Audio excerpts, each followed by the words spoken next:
titled Essential Bass Flies. And by that, what I've tried to do for tonight is select out a range of bass flies, mainly for smallmouth, but I'm going to tie a few largemouth flies that to me represent the most essential flies to be able to tie. Okay, and so what I'm going to do is as I go through that, I'm going to show you my my boat box, and we're going to kind of work our way through. Now, what I want to, as I go through this, I want to help to point out that bass flies are tools to solve problems. And one of the things that drives me crazy is somebody says, well, what fly are you using? And what I found in my experience is the fly is a tool to do a job. So if I just tell you what fly I'm using and I don't tell you how I'm fishing it, you really don't know enough to be successful. So what I'm going to do tonight, I've kind of thought through a sequence, and I'm going to start out tying perhaps the most popular fly pattern in the world, and it was developed first for fishing for smallmouth bass. I'm talking about the Clouser Minnow. And so in my vise right now is a Clouser Minnow that was tied by Bob Clouser. And we're going to be tying this fly. This is a Chartreuse over white. So this is a jigging fly, and it's going to ride this way. So we call it Chartreuse over white. This is the way it would fish, okay? But tonight, I'm going to tie a Chartreuse over yellow. This is the fly we're going to tie. And you see what I'm going to do is I'm going to tie a really long fly. This is going to be the Chartreuse over yellow. This is, as far as Clouser Minnows goes, my go-to smallmouth fly for when I want to fish a jigging type fly. I would typically tie it this length, sometimes as short as about half this length. So as we get started, if you have questions, please ask them. Go off of mute, if you will, and ask the questions. I love if you engage me, but I've got a lot of flies to share with you, and I will run out of time before I run out of prepared flies, I am certain. So please, I'm very familiar with these flies. If you've got a question, ask it. So I tie all my Clousers on a Daiichi 2546 hook. It is a stainless steel hook. The reason I do that is because I do a fair amount of saltwater fishing, and I don't want to hold two different collections of Clouser minnows. So I tie everything on the stainless steel hook, and that way I can fish them in the salt, or I can fish them in the streams. What's the number? It's 2546 at Daiichi. It's a stainless steel standard length, standard wire hook. I like tying these on a standard length, standard wire hook. What I'm going to be doing is using some 3/0, or in this case, it is flat wax mono or flat wax nylon thread. I'm going to start the the fly, and I'm taking that about 1/3 of the way down the hook shank. Okay. The next, I'm going to add in a lead eye. Now, I tie my Clouser minnows in a variety of lead eye sizes, but most of the time I'm using a medium, or in this case, it's a 1/30th of an ounce lead eye. And once I get this on here, I'm going to show you that I custom paint these with 3 colors. So you can see that now I've got a red eye. It's got a silver pupil or a black pupil with a silver outside. I tie this by spray painting the. I load the lead eyes on a comb. I spray paint that red, and then I hand dot the eyes. You can use pre-bought, pre-painted eyes if you care to.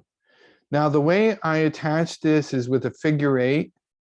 So I'm going to, when I put the eyes down, let me go back and show you, is we're going to figure 8 those eyes on. I think most people are familiar with that. I'm going to go forward, backwards.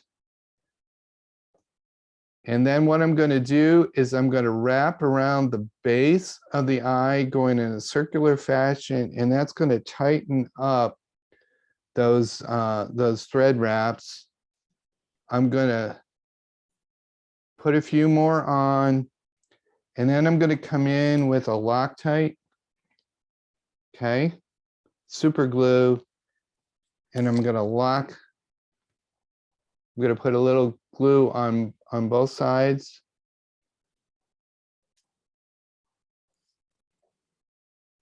And lock that baby in.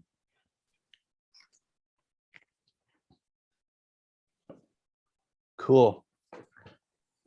All right. The next thing that we're going to do is get ready for the belly section of this fly. Is going to be bucktail.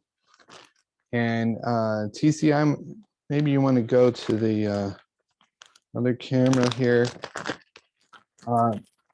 So this is a fluorescent yellow bucktail. The one I'm using is custom dyed by Colin Nash. And what you want to think about on a bucktail is the hair down here is generally. Yeah, okay, good. Thank you. The hair in the base is generally hollow and is not so useful. It'll splay when you try to wrap down on it. Where the best hair is going to come from is from here, midway up. And you'll also notice that generally the hair shortens up towards the end. So what I'm going to do is I'm going to pull out a sparse amount of hair, and I'm going to pull it straight up from that bucktail, and I'm going to snip that off. Okay. So the salient point is I want a sparse amount of hair. What I'm going to do is I'm going to hand stack this a little bit. So I've got the tips, and I've grabbed and I've pulled the short pieces out. I'm going to hand stack those in, okay, which is going to leave me with about that length of a fly. I'm going to come in and I'm going to clip those butts clean. Okay, now we'll go to the other camera, and then we're going to show a close-up on how we put this in. Now, I haven't touched the hair. Notice they're still clean. I'm going to tilt it up slightly. I'm going to take a thread wrap around the base of that, come up and pull it tight. And that's going to lock that that hair in place. I still have not let go of the hair. I'm going to start wrapping right behind the eye. I'm going to do one full wrap, and then I'm going to spiral back the shank. I'm going to do an overlapping wrap, a spiral forward. Okay, I'm going to bring the thread back, and now I'll release. Okay, what you want to see is that that is nice and tapered. Let's just go back to Bob's fly. It's nice and tapered, and you can see that we're going to end up with a shorter fly than the one I had tied earlier. Okay, in my case, what I'm going to do is I'm going to come in and I'm just going to whip finish this because I'm going to change thread colors for the top. Did I lose anybody yet?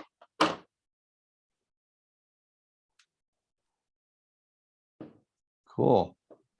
All right, now I'm coming in here. This is actually Solar Res UV resin. It doesn't say that on my bottle, but trust me, it's Solar Res. And this is the thin formula. And what I'm going to do is I'm going to coat the thread wraps on the length of this. This is probably most important for durability, but if you're ever saltwater fish, this will allow your fly to survive more than one bluefish. Okay, so I've got that coated. I've coated around the eyes, coated around the thread wraps, and all I'm going to do now is cure it with the UV light. And we're going to call it done. So that is the belly of the fly is now done. If I'm going to tie these for myself, I usually would tie like a dozen of these, and I'll tie the bellies all, and then I'll tie the top. But in this case, just for the demonstration purposes, we're going to come in, we'll lock that hook in upside down. And now I'm going to go to a Chartreuse thread. Again, this is flat wax nylon. I really like tying with this. It goes down flat. But of course, there's a lot of options for the thicker streamer hair. Okay, so I restarted the Chartreuse to tie the top. And what I'm going to do now is I'm going to come in with some Crystal Flash. This is UV Pearl. And I really like the UV Pearl for the Clouser. And I'm going to pick a few strands of this. This particular hank is not very long. Normally I would double this over. And what I'm going to do, just because I got short stuff, is I'm just going to come in, clip those butts, and then just tie that down. Okay, now the Clouser Minnow is a classic smallmouth fly. It's often fished with an intermediate or a sink tip line that'll allow this fly to fish in the upper couple feet of the water column. It's going to have a jigging action, but generally this fly is not fished deep. We're talking about generally maybe at the most 3 feet deep, but the slower you fish it, of course, the deeper the fly will go. All right, I'm coming in with some Crystal Flash now on top of Flashaboo, I'm sorry. Flashaboo on top of the Crystal Flash. What I'm using here for this pattern is holographic Fire Tiger. I really love this color for the the Chartreuse over yellow Clouser Minnow. Okay. And what I'm going to do is I'm going to fold the Flashabou over the thread. I'm going to come up here and I'm going to tie that down. Now, I'm not too worried about the length of that. I'm going to trim it out at the end, but that gives me long length to tie it down. All right. The last is the topping here. Hey, Kirk, what kind of Go ahead. Flashabou was that again? It is Fire Tiger. Thank you. It's a holographic Flashabou. If you care, it's 6943. That's the official color code. Love that color. It has a blend of holographic red, yellow, and green. And you'll see it kind of gives a real bold look to this fly. All right, I want to come in with the topping hair. Again, I'm going to select hair from the middle up, and I'm going to take that hair. I'm going to get a sparse amount of it. Let's see. Yeah, let's go to that one. We get a sparse amount of it. And before I pull this out, let me just, I might have mentioned that these particular bucktails were dyed by Colin Nash. Colin is one of our newest members of the club. And he has a business where he custom dyes bucktails, and he does an amazing job. And for our club fundraiser this year, Colin donated a collection of 5 bucktails. And you need to get over to the 32 auction site and check those out. Those bucktails that he's selected are his favorite colors, and he's got a color in there that's called unicorn, which is it's like a bluish with purple tips. It's just an amazing. It's the coolest damn bucktail ever. Okay, so I've selected out a batch. I'm going to pull that hair straight up, and I'm going to clip it off right at the base. And just like before, I'm going to take some of these strays out. I'm going to grab the tips. I'll pull the short hairs out. In this case, there's not a whole lot. So I'm just going to lay that down. We're going to catch the length. Okay. I've measured the length. I'm going to transfer to my left hand. I'm going to come in and clip. Now, what I'm going to do is I'm going to tilt that hair up just slightly. And I'm going to come down and I'm going to tie that down along the base. And then I'm moving forward towards the eye of the hook. And I'm controlling the thread tension. I'm really hanking down there pretty hard. And now I'm going to come in and whip finish.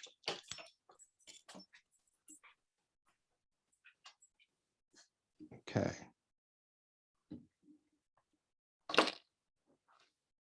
So we've whip finished. I'm going to come in with the UV resin again. In this case, I'm using bone dry. It really, there's a lot of different types of UV resin that you can use. I just grabbed the bone dry. And we'll cure that.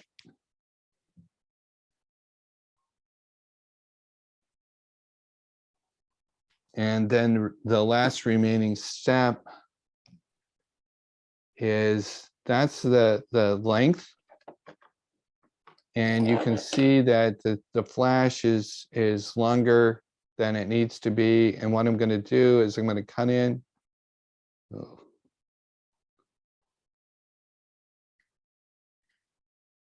And I want that flash just a little bit longer than the hairs, so that when that fly fishes, that the tips will twitch. Okay, this is the Clouser Minnow. Okay, just for comparison, here's Bob Clouser's Clouser Minnow, and you can see I still have a long way to go to equal the master. Kirk, what are your favorite colors to carry? And can you share your thought process on that, or the most effective colors that you would recommend carrying in your box? Yeah, let's do that. Hey, let's switch the cameras and then let me show you my box. Okay, so I don't know if that's clear enough. All the Clouser Minnows are I carry a box of Clouser Minnows, so these are just the ones that are at the ready. So for me, for smallmouth fishing, my go-to is Chartreuse over yellow. And you're going to see a number of those in here. And if we were to pull these out, you would notice that the eye sizes are different and the lengths are different. So I carry them in a variety of lengths and eye sizes, so that it'll sink or not sink as quickly. For smallmouth bass, my second most favorite color is the baby smallmouth color. And let me pull one of those out just so you can see it. This has a white belly and it has olive with a Kelly green on the top. That's the baby smallmouth. Another good color combination for smallmouth is the red and white. This seems to work really, really well in especially in the fall colors, in the fall time. But I also carry a number of other colors as well. Very popular on the Susquehanna is the black over olive. That's very popular as well. So you can see I carry a lot of different colors of Clouser Minnows. This is a workhorse smallmouth fly. And it's truly a great smallmouth fly. And if you ever go fishing on the ocean, just all you need is the fly that I showed you that Bob tied, the Chartreuse over white. That'll catch anything you need on the ocean. Chartreuse over white. Matt, does that help? Yes, thank you. Cool, man. Okay, so first fly, there we go, is the Chartreuse over yellow Clouser Minnow. Oh, quick story. So I had the opportunity, we hosted Bob Clouser to come up and talk to the club, and I had an opportunity to have him on the front of my drift boat. And he pulls out Chartreuse over yellow Clouser Minnow. And I said, Bob, that's my favorite smallmouth color. He says, I catch 90% of my smallmouth on this fly. And I said, now I'm a true fly fishing geek, and I've got Bob's book on bass flies nearly memorized. And I said, Bob, that's really interesting. You don't mention this color combination at all in your book. And there's one mention in a photo, but the photo shows the fly tied upside down with the Chartreuse belly and a yellow back. And he just looked at me and he smiled. And that's all he said. And I noticed recently he had a Facebook post and he had a chartreuse in yellow and it was also tied wrong. So his little publicity is really very entertaining. I just think it's great. Okay. We're going to move to one of the more important variants of the Clouser Minnow. And this deserves to be on everybody's smallmouth box. This is the Foxee Red Minnow. So you're going to find this is a very familiar pattern to what I just tied. It's a nuance, but this fly is a crayfish imitation. And this I consider the most important smallmouth fly for small streams. This is the most important carp fly that you need to have in your box.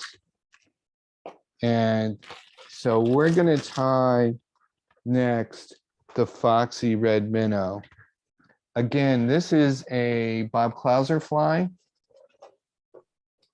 And we're going to start out with a standard length, standard wire, size 4 hook. This is a Gamakatsu B10S. This is my go-to hook for all my bass fishing is the Gamakatsu B10S. It is a very, very sticky hook. I'm going to tie this with brown 6/0 thread. So I'm going to go down a little bit in thread size. And I'm going to start the fly the same way as we started the Clouser Minnow, because you're going to see this is a Clouser Minnow lookalike. So maybe it just helped to show you with the what the fly is going to look like. So there isn't some big reveal, but this is the Foxee Red Minnow. Does that show? Yes. Can you back it up a little bit to hold it in plane with the hook on the left? Perfect. Like that? Yep. Okay, cool. So what we're going to do is we're going to, instead of using deer hair, we're going to use red fox tail. Okay, so let's just get right at it. This, do you want to go to the other one? Okay, cool. This is a red fox tail. And I just pulled out a brand new one for you tonight. What I want you to see is, as I turn this around, there's some areas where the fur is red, and there's some areas where the fur is tan. But one of the important aspects is that all the fur on this tail, all the hair, has black tip. What I prefer for the Foxee Red Minnow is this reddish hair, this reddish guard hair. And what I've done here is I've grabbed a hunk of the reddish type fur, and I'm going to come in and I'm going to cut that as close to the hide as I can get it. And what you're going to see is I've got a reasonably big hunk of guard hairs. Okay. And what I'm going to do is I'm going to hold those by the tips, and all this under fur, I'm going to pull out. Okay. All that fur is gone. I'm going to throw that in waste can. Okay. Is that making sense for everybody? Yeah. So I've got this like cool fur, and you see that it's got a reddish brown like a crayfish look. This is supposed to look like a crayfish. And then I just realized I didn't put the lead eyes in. So I'm Do going you to still set want that. the bla- Do you still want the black tips? Yeah, yeah. Yeah, so you can see that hair has a black tip to it, maybe. And it transitions to red. Okay, good. Like that? Yeah. Okay. And then this hair goes from black to red, and then it's got this gray in there. Looks yellow. See how it looks? Think crayfish. Okay. So what I realized here is that I didn't put the lead eye in, and that has to go in first. So I'm just going to set this down, and we're going to grab a 1/60th of an ounce lead eye.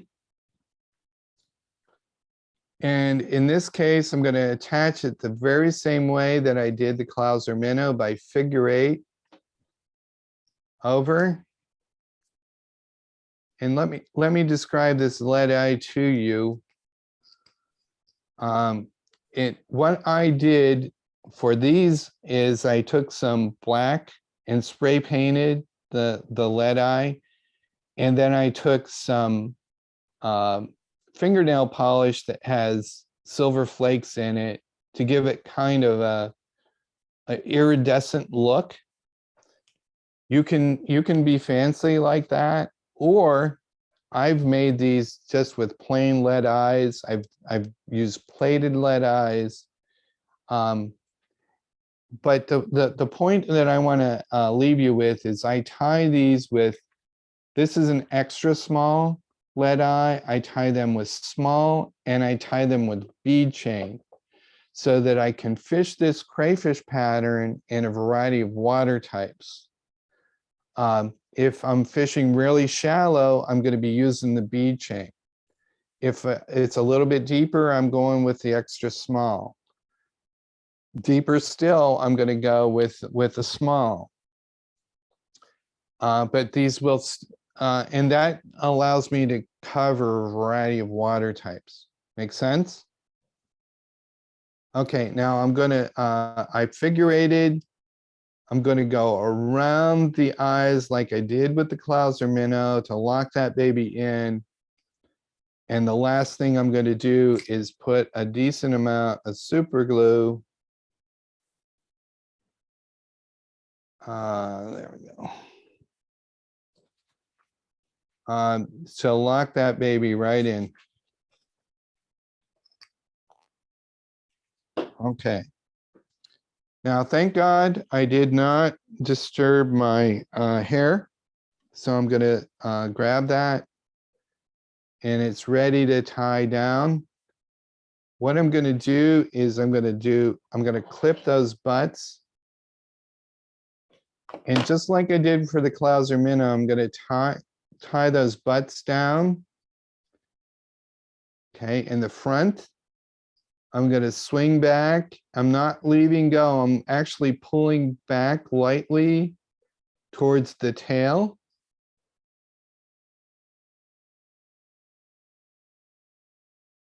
Okay, and that baby is locked in.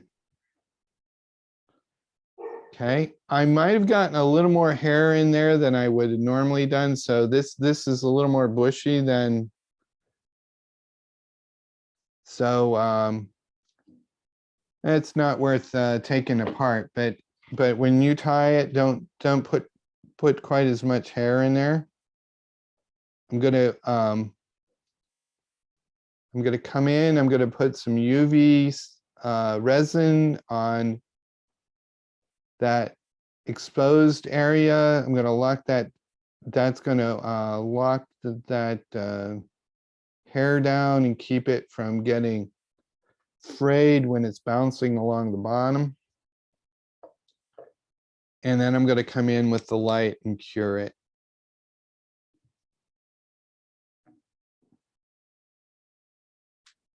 Okay, making sense?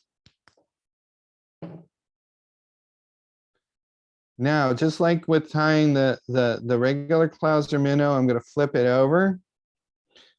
For flash, I'm gonna put in some bronze.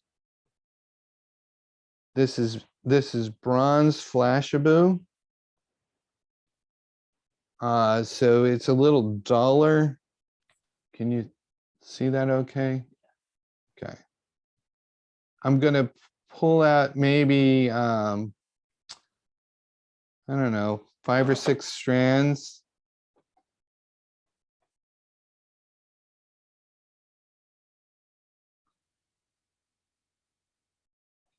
A little more than I would normally, but a little, it's a little flash in here. I'm gonna fold that over the tying thread, pull it back and just tie that down. That should be long, it is.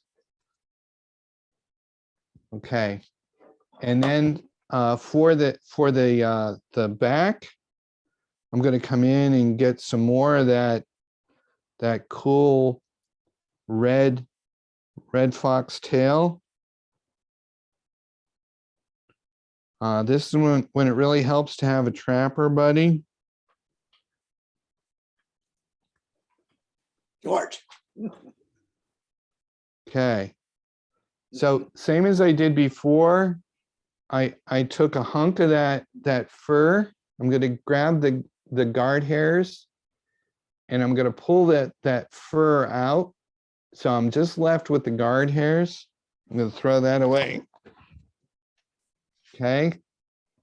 Now you'll see, let's see, we'll switch back. I'm going to measure that up to length. And I want it the same length as the belly. I'm going to come in here and cut those tips so they're all flush. I'm coming in. Can you tell that I've tilted my hand up so I got that bunch down? I'm going to take a wrap around and just wrap forward to the eye of the hook. Because I'm using 6/0, I need to put a lot more thread wraps to finish the head off than I did with that thicker thread. Okay, so you can see that standing up there pretty good. Okay, behave. Okay, and now I'm going to come in and whip finish.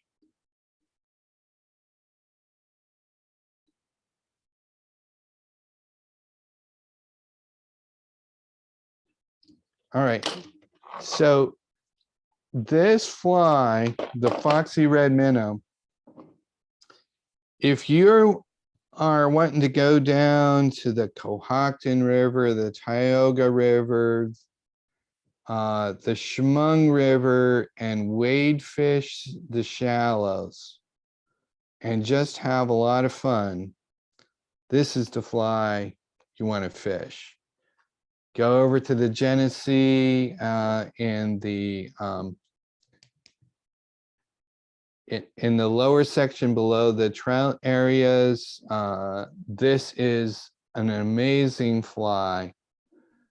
So this fly is imitating a crayfish. So I cured up the UV resin here. Now what I'm going to do is come in and cut that flash off. Again, I want that flash to be a little longer than the hair. Okay. Got a little crazy one there. Okay. Do you see that nice, cool red color? Mhm. You can tie these in a variety of different fur colors. You can see this one I tied earlier is not quite as red. And what you'll notice is that in our watersheds, the crayfish actually have different colors. And some places are more red, some places are more gray. And so you can tie this. And in fact, I've tied it with coyote fur that's dyed olive. So I carry this fly in a range of colors. It is an incredible small stream smallmouth fly. You want to fish this either slow and low, or you can fish it on an indicator, okay? Just like you would a nymph. But most of the time we're fishing it low and slow on a tight line, bouncing this along the rocks with the thought that this is a crayfish. This is an incredible carp pattern. If you want to go on the river for carp, my buddy Jack Littleton, he spent one summer, his goal was to beat Ray Grander's record of 50 carp on a fly for his summer. And he actually got the same record, and every fish he caught was on this fly. Okay. Quick question, Kirk. I noticed in both your flies in your design that you self paint the eyes, and Yes. and I buy the pre-manufactured painted eyes, and what I've Yep. noticed with those, if I'm bouncing off the bottom, that over time that the paint will come off. Yes. When you're self painting the eyes, do you do anything to prohibit that from happening? And if so, what is that? So you may have noticed that I coated the eyes with the UV resin when I put the UV resin on. That gives it some protection, but it's not a whole lot. And so I've also tried those curing the bake cured powder resins. And they last a little longer, but they'll break, they'll eventually nick off. So I don't have a solution for you. Okay, thanks. And if you look in my box, you'd see some really well-worn flies, and there's not much remnant of paint left on them. Yeah, I guess it doesn't matter to the fish, but Yeah, the I'm picky not sure. fisherman. I'm not sure it matters, and I can't justify the amount of time that I put into them, but I think they look really cool. Yeah, very cool. Thanks. Okay, so we did a Foxee Red Minnow. If for smallmouth, if you only want to tie one fly, this is the fly you want to tie and fish. The Foxee Red, this is gold for smallmouth. However, by far, my favorite fly is the next one I'm going to tie, by far. Let me show you this fly. This is the Shimmering Minnow. This fly is Brian Shoemaker's pattern. Brian actually has spoken at the club. He's a good friend of mine, and he's a guide on the Susquehanna River. He's a really good friend of Bob Clouser's. I started fishing this Shimmering Minnow. If you come on my drift boat, the first two rods we're going to fish. So I have normally 4 rods rigged, and 2 of them will be rigged with the Shimmering Minnow. One of them will be Chartreuse over yellow, and one of them will be this white. And what we're going to do is we're going to do some probing and see if the smallmouth are triggering on either the Chartreuse color or the white. I'll talk more about the different color variations that I tie in this, but let's get started on tying it first. This fly is going to be a little more involved because it's an articulated fly. It has 2 components. It has this tail. There's no hook in the back, but this tail swims, and then it articulates to the front hook. So give me a moment to get my materials out here, and we're gonna start with that tail section.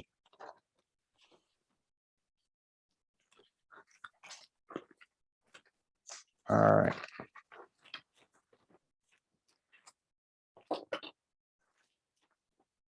Okay. Everybody having fun? Yes, All Wanna go- right. Makes me want to go fishing. yes, also.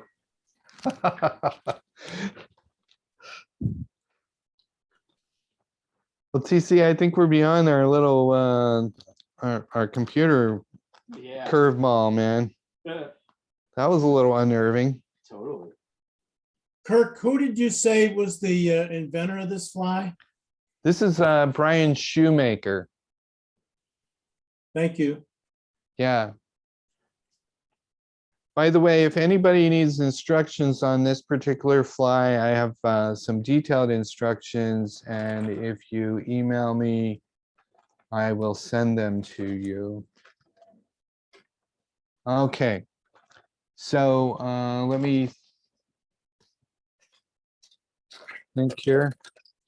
So what I've tied in the vise here, or what I've clamped in the vise, this is a size 8. It's a 8XL hook with a ring shank. I am only using this hook for this section of the shank. So it honestly doesn't matter what hook you have, as long as it's a ring eye, right? Like this, it's straight. And all you're gonna need is this amount, because the rest of it we're gonna cut away.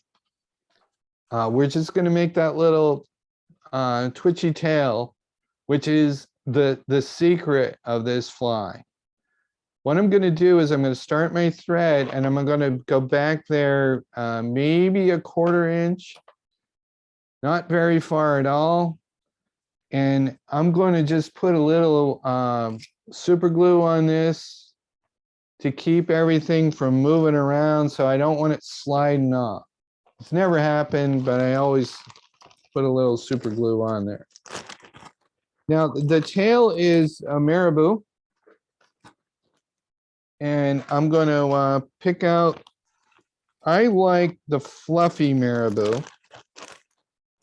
I will admit that if you talk to different fly tyers, everybody seems to have their own preference on marabou. And what my preference is the fluffy stuff. Okay.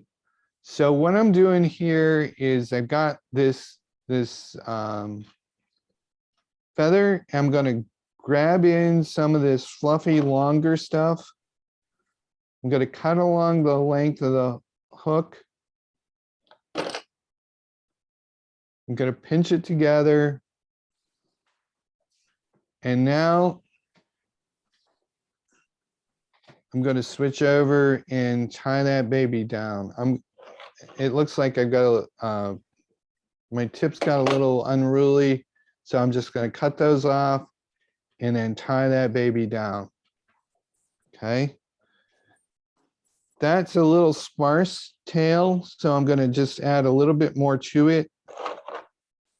Going to come in, add a little more to it. Get it to length. Okay. Now what we want in this back end is something that's going to kick when you strip this fly. You're going to twitch this fly. It's a suspending fly. Well, we'll talk about that in a moment.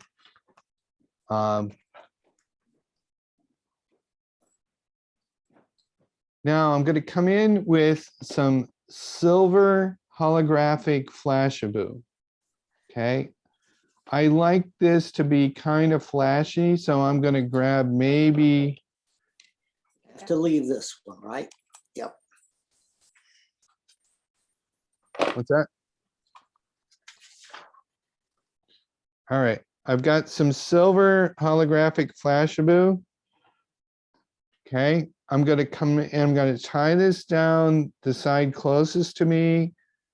And I want it just slightly longer than the marabou. I'm gonna tie it down on my side. I'm gonna flip it over and tie it on your side.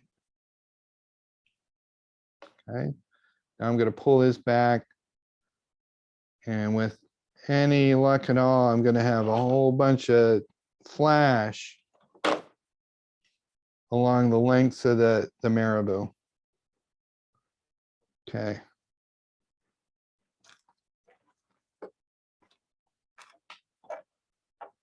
The flash that's left, I'm going to put in my hackle pliers, and I'm gonna have that for the main hook.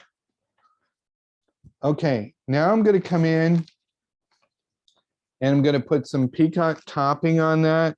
The peacock topping is my little spin on this this fly. There's a number of ways that I've altered this fly from the way Brian ties it. And I think one of the beauties of fly tying is that you can do it and you can modify the fly designs. So I'm teaching you the way I tie these flies. And if you're really knowledgeable, you'll notice that almost every one of them I've modified some way from the original. Okay, so what I've done here is I've gathered about 6 peacock herl, and I've put them all together, and I'm measuring those for length. I'm going to clip them off, and I'm going to tie that down.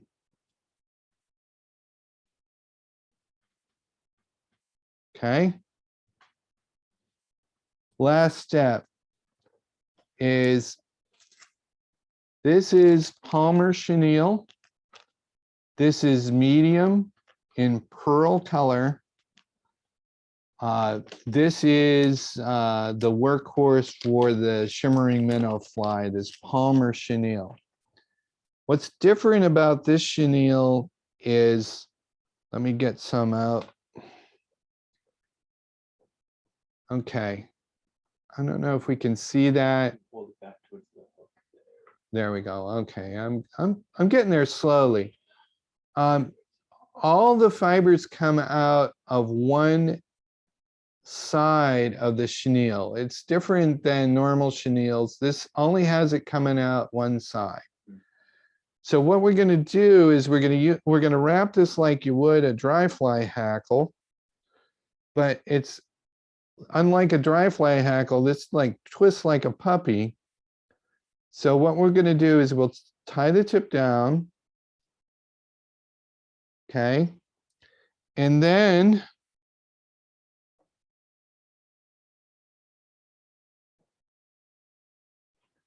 what we're going to do is we're going to wrap this, and at the same time, I'm going to kind of encourage it back. I'm going to encourage all those fibers to go back.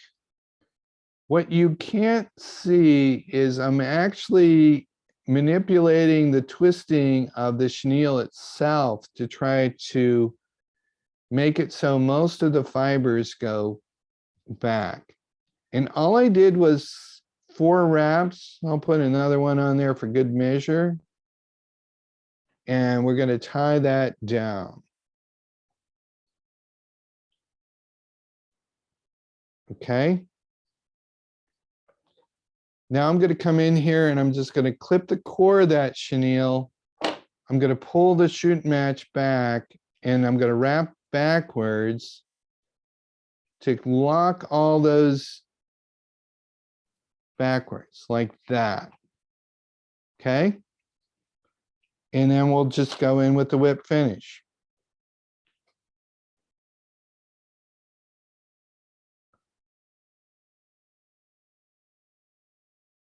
Okay. we're gonna come in with some UV. I'll use bone dry in this case.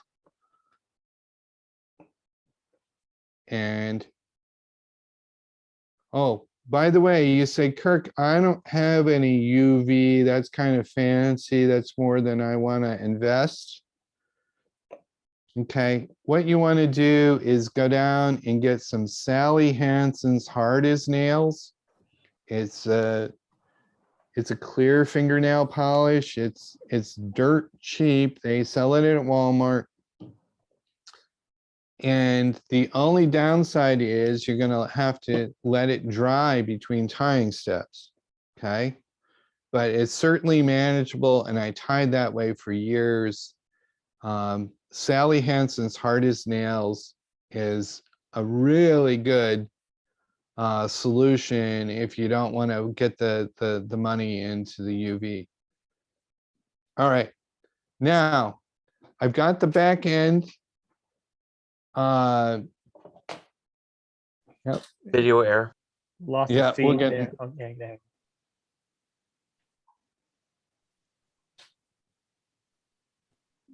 Okay, cool. We're back. So I've got the back part of this fly completed. The last step is I'm going to get all these materials out of the way, and I'm going to cut that shank with a pair of wire cutters. I'm holding on to the, this is really important. I was holding on to the fly when I cut. Have this part in the vise, have a hold of the fly when you cut. Otherwise, you're going to end up with one of these like flying around the room and potentially in your eye. So normally I would tie these and tie a dozen or two at the same time. And so I would tie a whole bunch of these ends, these tails. By the way, this clipped off, you throw in your, this, I have a jar of sharp things that keeps a lid on. So if you have kids around the house, whatever you don't want, or dogs, you don't want them getting an encounter with your hooks. Okay. So what I mounted here is a size 4 Gamakatsu B10S hook. And I'm glad that we're panned out for the moment, because now I can show you what we're going to do is we're going to take this this back end. I'm going to get a section of wire. Hang on, I'll pull this out. The wire that you can that you use is I'm using a this is a bead-along. This is, you can get this at Hobby Lobby. This is 18,000 bead-along. I like it. It's silver. And I've already cut lengths. And I'm going to pull one out. So this is about 2 inches long. So I've got a length of that bead-along wire. What I'm going to do is I'm going to come in with 2 glass beads. Now, if you ask me for the directions of this fly, I'm going to send you the exact specs on this. But this is a fire red iridescent glass bead. I love these beads. I'm going to take 2 of them. They're 6/0 glass beads. And I'm putting them in the cup of my hand. This might not be possible for you to see. I'm taking my 2-inch piece of wire. I'm going to thread that through that back hook. I'm going to put my 2 ends together. And I'm going to slip my glass beads over.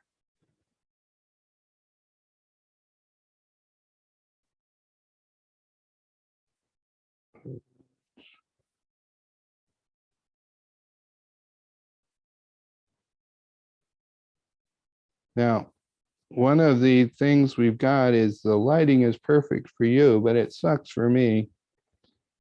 So I got him on, got one on.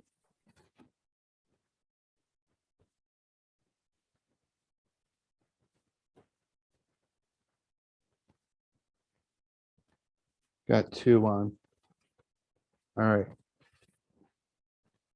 And typically what I would do is make a whole bunch of these and have them all on clips and ready to go. Okay, now let's go to the vise. This is the size 4 B10S. I'm taking flat wax nylon, white thread, wrapping down the hook shank, nice hook base, nice thread base. I'm going to come in and I'm going to set this so that there's just about a bead's worth of space for this back to swivel around. I'm also checking to make sure the peacock's on top, because you can tie it with the peacock on bottom and then you'll have to take it all apart. The peacock on the top, okay? And I'm gonna lock that down. And you'll see that the way I've cut the wire is this is exactly the right length. And what I've done is I've just wrapped that down with thread all across its length. That'll allow this to pivot and swim in the water, okay, and kick.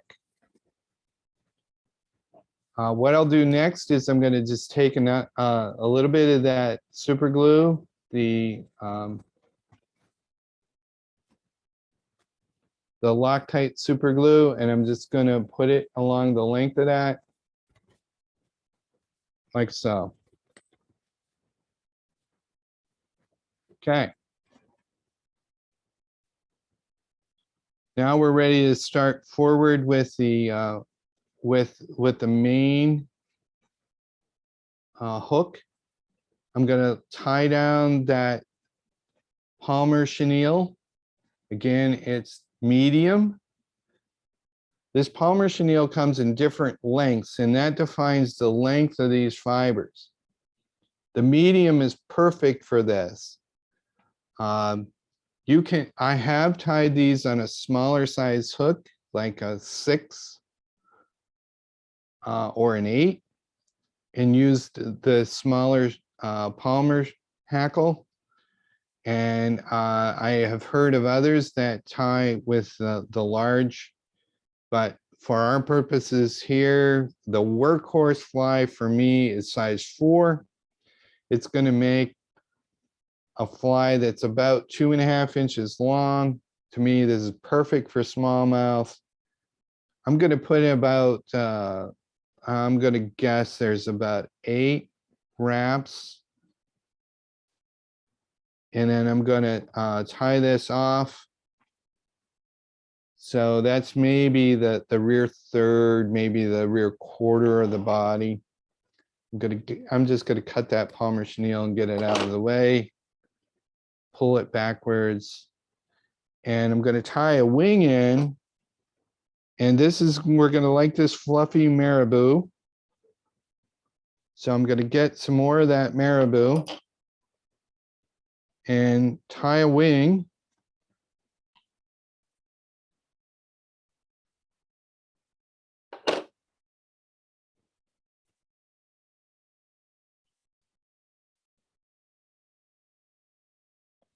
And this has got a few fibers that are a little long. So in the case of marabou, you just come in here and pinch those right off. And no worries. Now we're gonna throw a little of that flash along both sides. I still have the flash from remaining from when I did the tail. I'm gonna put it on my side, right along the wing. And on your side, right along the wing. And now, just for fun, we're gonna throw a little topping of peacock. I've got some hanging around here on the bench. We're gonna come in with the peacock topping. Boom. Oh, I don't like it. Hang on, I'm gonna get some different chips. I got the wrong ones. What I had inadvertently done is picked up the peacocks that I had cut off. And that gives kind of a, you'd like to have the fine tip peacock. So I apologize, I picked the wrong one up. Now we'll come in.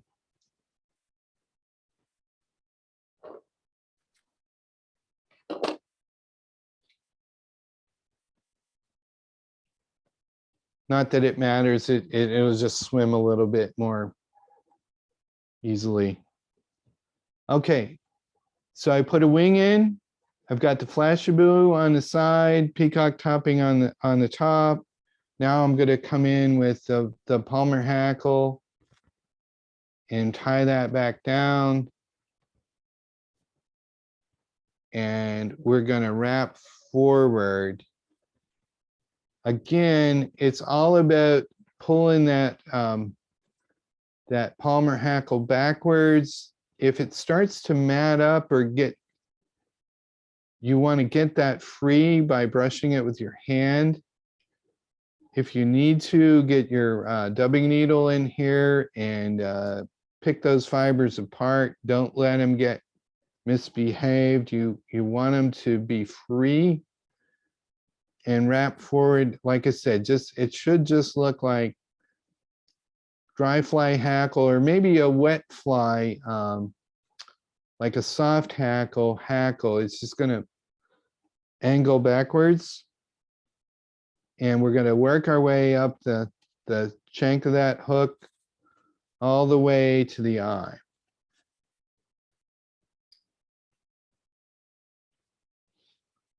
This by far is my most favorite smallmouth pattern. I'm going to hesitate to tell you this, but I'm going to tell you anyway, is this fly is accounted for 200-300 fish days. And many, many hundred fish days. Okay, so I wrapped that forward all the way up the shank of the hook. And we're right at the eye. I'm gonna pull things back and we're just gonna tie down a little tapered head. You notice that I pulled those fibers back.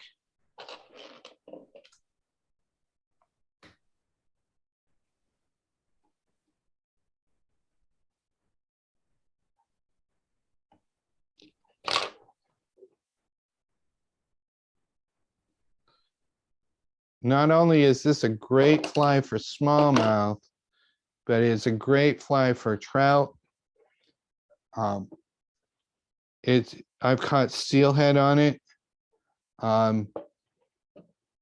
It's an all around just a super fly.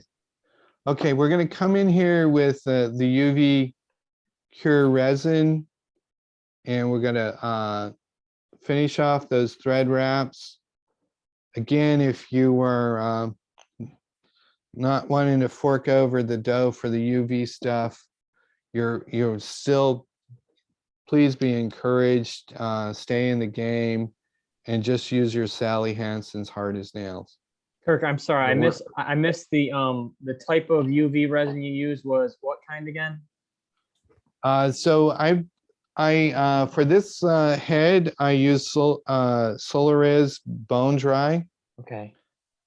And I have been switching back and forth. Sometimes I'm using the Solaris Thin. Okay. Thank you.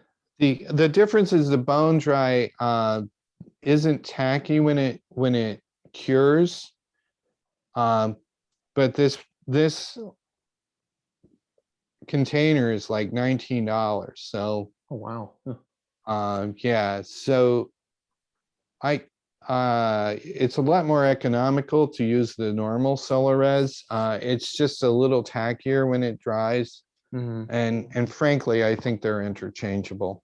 Okay. And the lights are a lot more expensive. What's that? Oh, you said the lights are a lot more expensive. Oh, yeah. Then the light is going to set you back $40. So I can understand if you're just getting started. And I'll repeat it again, is just hang with Sally Hansen's Hard as Nails. It'll work fine. Okay, the last step on this fly is to bring it to life. And we're gonna put on its eyes. And by the way, these eyes are like cool as hell eyes that I got from Colin Nash. And you'll see them once I got them on. They've got a real badass look to them. What we're gonna do is we're gonna start out, that's okay. We're gonna go with an E6, I guess I got that upside down, E6000 adhesive. This is a clear silicon adhesive. I am religious about putting all my eyes on with this. You can get different tubes. I normally get a tube that has a smaller nozzle. It's a lot easier to use, but it just so happened that I was down helping my dad out, and I ended up with this one that has the big end on it. And so in order to manage that, one of the ways you can do it is, this is a tool that I made that has a finish nail in it, and it's just a handle like a dowel, and you can just use a finish nail. And I'm just going to come in and get a little bit of that glue on the finish nail, and I'm going to put a drop of it, a pretty healthy drop of it, where the eyes are going to go.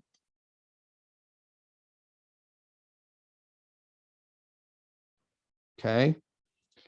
And I'm going to then get the cap on this and wipe off my little tool, so I'm not going to end up with glue everywhere.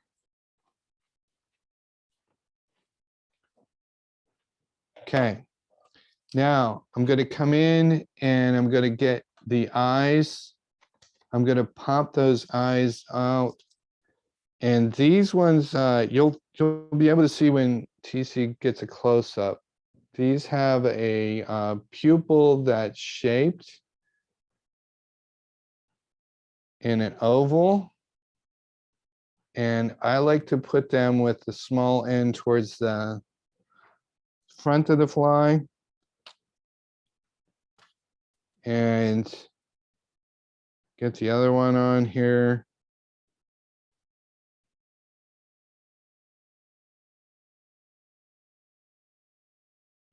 Okay. Now what I'm going to do is I'm going to squeeze them together with my fingers.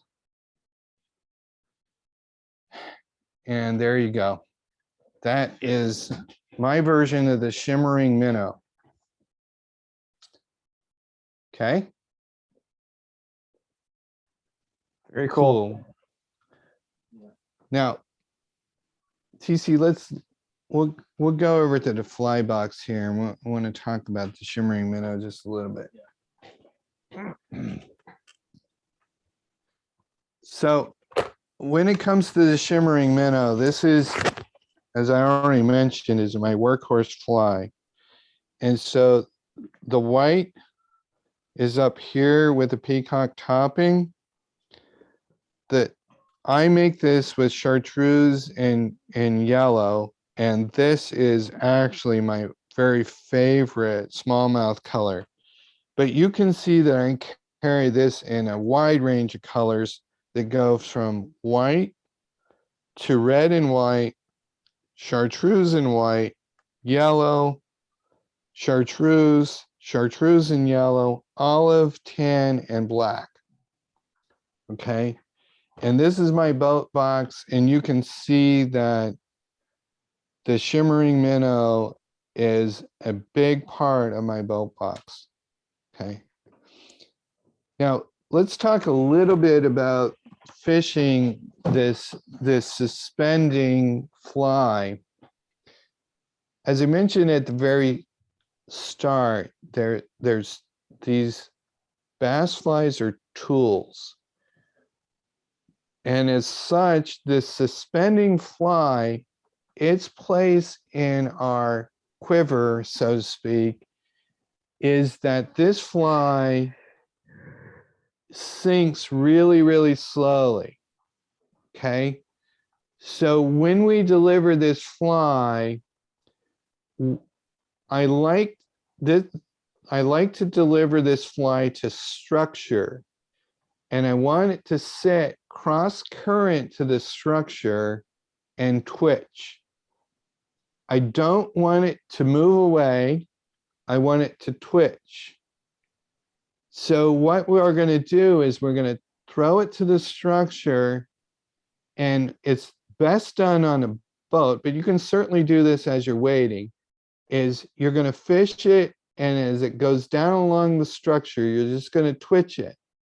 Now, by twitching it, you're going to shake your rod tip. You don't want to retrieve it. You want to twitch it. Okay. Now, what you're trying to do in this case is trigger the smallmouth's reaction. If they see a fish that is injured, it's in the fish's DNA to eliminate it. Okay. There's something about if they see a fish that's struggling, they kill it. Okay. And it's in their wiring. And so you're trying to trigger that reaction with these suspending flies. And they work like magic if you're just allow them to hover, because this fly is going to sink really, really slow. Okay. And we're trying to use that to an advantage, especially on structure like a boulder or a log, is to twitch this thing down that structure. Now, this works plenty well when fish are just pouncing on anything in a riffle. You can fish it as fast as you can, and the fish will chase it down, and it's way fun to do that. But when this fly shines is when it's twitched in a dead drift twitch. Make sense? And the difference in this fishing tactic between a twitch and just fishing it is for example, when I was on a fishing trip, I gave these flies to several people, and they came back and said, "Oh, I caught 5 fish." Well, I caught over 100. And the difference is in how you fish it. And they were using the identical fly. It's just a difference in how you fish it. Okay, makes sense? So in the case of bass, this is absolutely my go-to fly. I love fishing this from a drift boat or watercraft. And one of the reasons I like the bright colors is smallmouth will come and they will eat the fly and they will spit it in a nanosecond. You will not even feel the fish grab that fly. But if you can see the fly disappear, you strike. Okay, so the bright colors, the chartreuse and yellow, the all white, become incredibly helpful, especially when you're in a drift boat or a watercraft where you can be up and you can see better looking down. And many times I'll see the fly just disappear, set, you got the fish. Now, I will also say, realize that the smallmouth can take and spit the fly in a nanosecond, but they have a grip that's like a vice grip. So when they grab the fly with their mouth, they've got a real grip on it because their mouth can crush like a crayfish. So they've got it really hard, potentially. If they've got a hold of it and you set the hook, you need to pop it free from their grip. So if you just namby-pamby set the hook, okay, that fish is gone because he just had it like a vice grip, and when he leaves go of the vice, he's not hooked. So I use the Gamakatsu really sharp hooks, and I really preach on hitting with a strip strike that doesn't have the rod in it whatsoever. So the rod gives no springs, so you can pull that fly free of his grip if he happens to have grabbed it that way. Now notice that the smallmouth always go for the eye. So all my smallmouth flies have eyes, and all the smallmouth flies have hooks in the front because that's where the smallmouth is going to attack. If we're fishing for trout, a brown trout, for example, will often nip the tail, and that's where a stinger hook would be more helpful. But again, this shimmering minnow, I'd really encourage you to try this pattern. It's a great all-around streamer pattern, but is absolutely great on smallmouth. Cool. Kirk, will you exclusively use red glass beads in it, or will you change that up as well? Now, I love the red. I think having some red in there is an important trigger. And the only pattern that I don't tie that red in there is the real subtle, the olives. I tie black beads in there. By the way, I use the glass beads because that actually helps that to sink, and it changes the sink rate. Cool. Any questions for you guys on the line?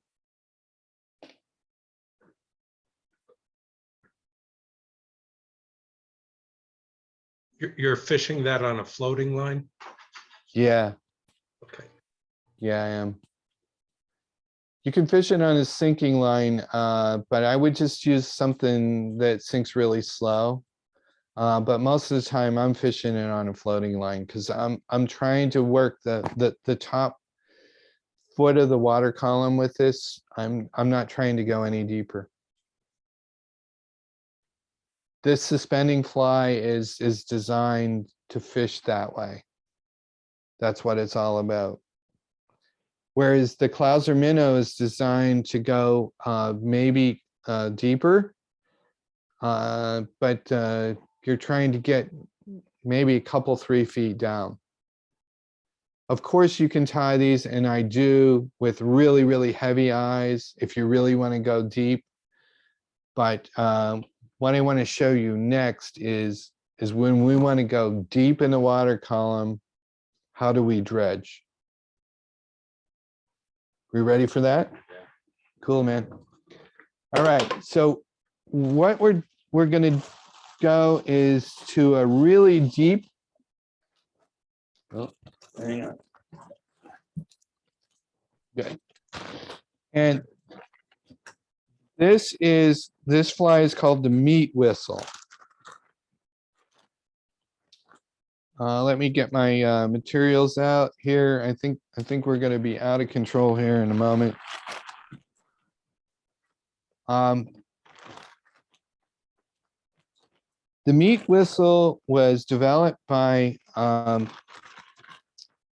tire from Colorado, who's a retired dentist. You hear that, Baxter? He's John Barr. And so John is probably most famous for his fly, the Copper John.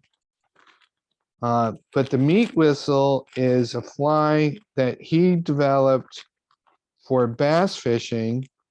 It works really well in way more than bass, and it's really got an important part in my fly box. And in this particular fly I'm going to share with you is more of a crayfish imitation. This is the fly that I use when I really need to go deep and what we call low and slow. Okay. Maybe it's good to show the fly in its completed stage before we tie it. This is the meat whistle here. And I've modified this slightly. We're tying a dark olive meat whistle that is, to me, it's an amazing crayfish pattern. Okay, so that's the fly. That's where we're headed. And let's get started. We're going to start out with a Gamakatsu jig hook. And where'd it go? They're right there. Thank you. Okay, so this is a Gamakatsu, and I'm gonna read. It's a 1/0 hook. It's a heavy wire round bend 90-degree jig hook, and the number is 60411. Okay. This is a heavy wire jig hook. That's really important.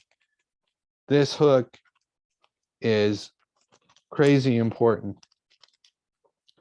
You don't want to tie this on a light wire hook because we're going to be running this through rocks and it'll just bend the living crap out of it. What I'm going to do is I'm going to put on there a large tungsten cone head. And I'm just going to put that tungsten cone head in here. And you can tie this in a variety of weights. What I'm showing you is the heaviest weight that I tie.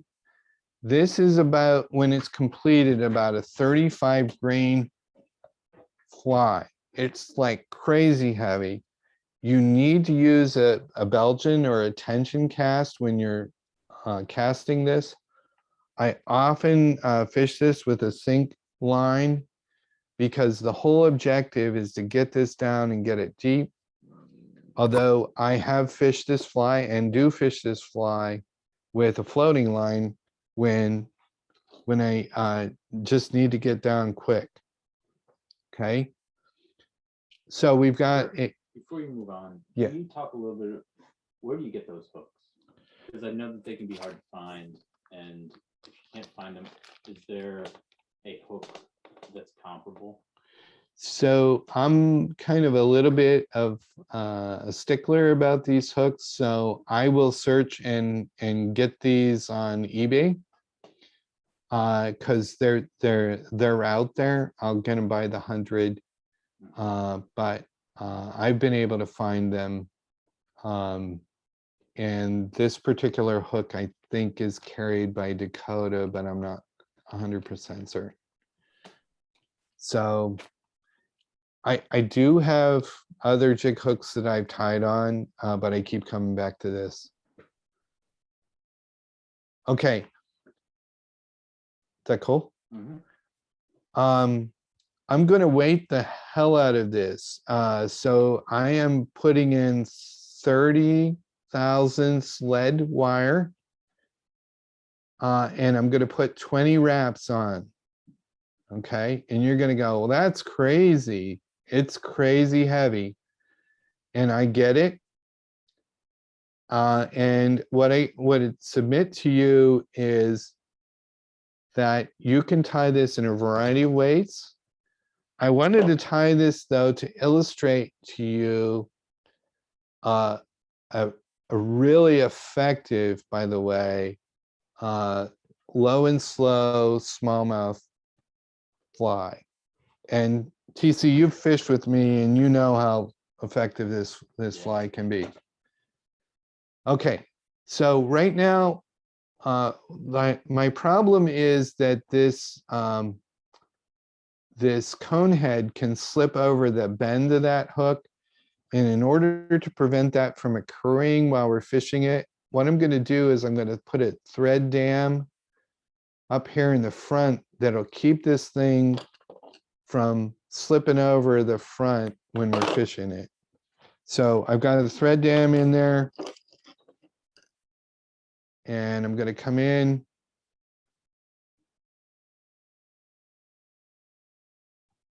And whip finish that off. Okay. I'm going to put a UV cure on that.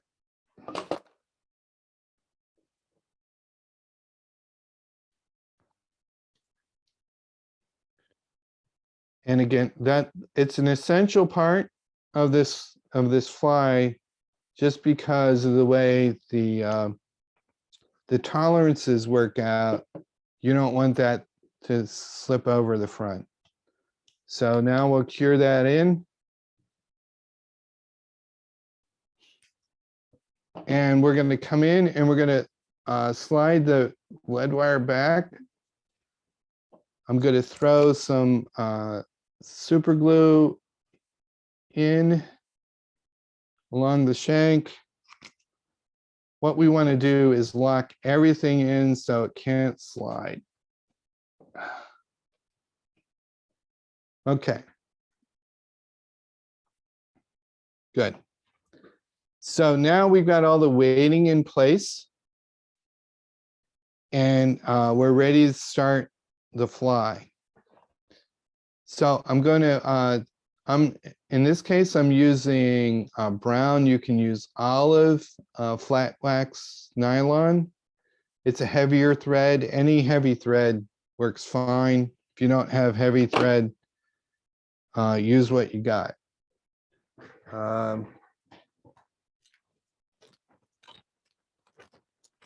Okay, we're out of control now.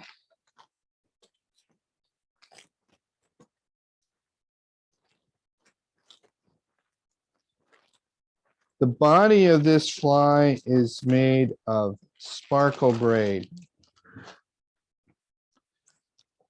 And let's see. That's sparkle braid. The color I'm using here is black pearl.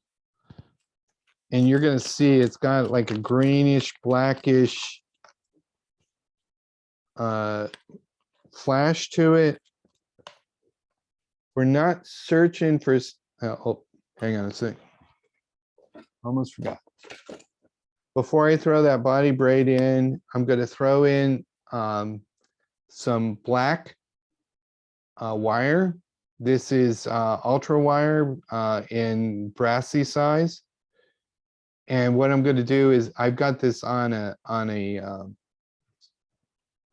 bobbin, so I can manage this. This is going to become the rib that holds the rabbit. Okay. So I've got my black rib in first. That's my copper rib, copper wire. And now I'll come in and put the body braid in. Okay, here we go.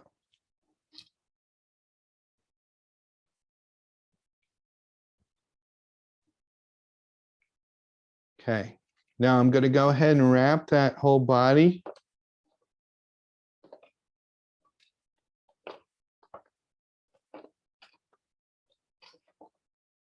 And you can see that'll give it just a little bit of sparkle to the fly.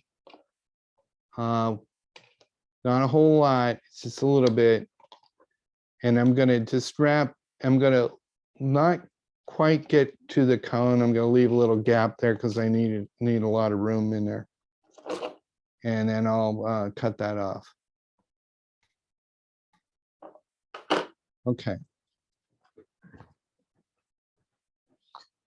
So, got my wire in first, my body braid. I'm gonna flip this over and I'm ready for the bunny strip. So what I've got here, sorry, is this is a dark olive bunny strip, a zonker strip. You can see it's like a sculpin olive. It's a really dark olive. What I want you to notice is that I've colored the hide of the rabbit black, and I've done that with a Sharpie marker. And you go, Kirk, that's pretty freaking anal. And you don't have to do this. I'm just telling you, this is how I make my dark olive sculpins, because I want this thing to be really dark, because it's going to run on the bottom and it's either going to look like a sculpin or it's going to look like a crayfish. Okay, so I've got this, it's about 1/4 inch wide. Sorry, about 1/4 inch wide. I'm going to go about 1 inch of hide, and I'm going to poke that right through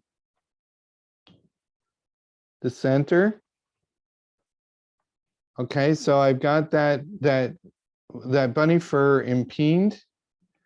I'm gonna push it down. I'm gonna reset my vise so that my bunny fur is down to the back. Okay, makes sense?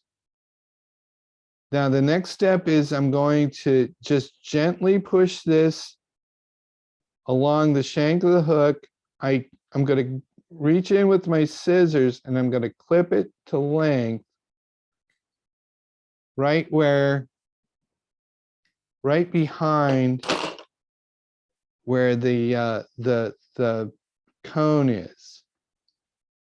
Now I'm going to reach forward with my thread and I'm going to lock that down.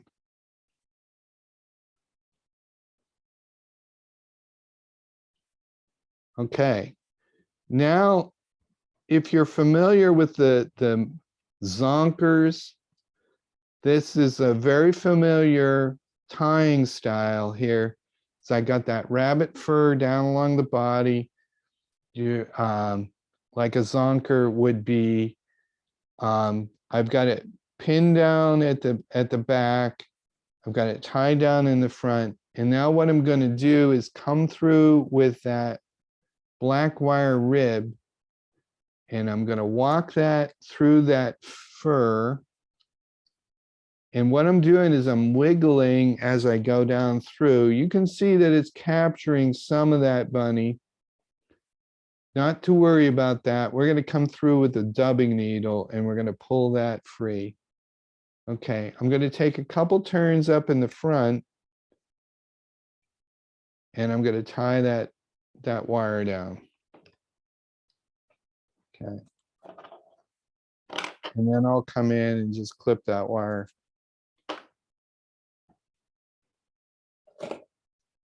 All right.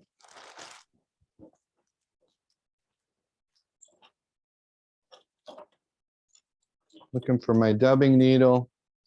I'm going to come in here with my dubbing needle and then I'm going to pull, I'm going to run that needle right down along the fur and I'm going to pull all those fibers that got bound down. I'm going to pull them free. Am I sticking my finger right in your way? No, that's cool. Okay. Okay, guys, do you have questions?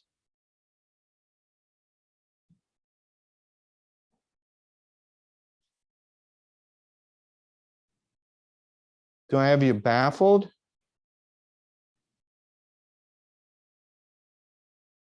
Okay. Just stunning silence. Stunning silence. That's right. Okay, so this is a meat whistle. So so far what we have is John Barr's standard pattern. In his design, there would be flash along the sides. In my case, I with this olive color, I don't want to put flash in there. I want a really subdued look because again, this is searching when I'm going low and slow. The next is what we have is some root beer colored barred silly legs. Is that, I gotta get it right there, okay. These are root beer colored. I'm gonna take 3 of those strands. And I'm gonna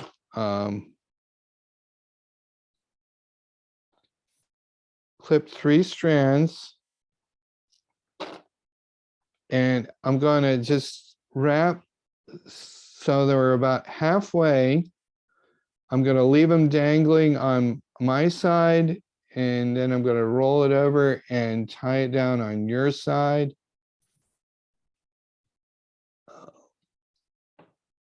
And there we go. Now I've got 3 legs on each side that just dangle there. And these are really a helpful part of this fly design. Now, I'm going to make a major departure from the way John Barr would tie this is he wraps the front of this with bunny, but it makes a really big collar.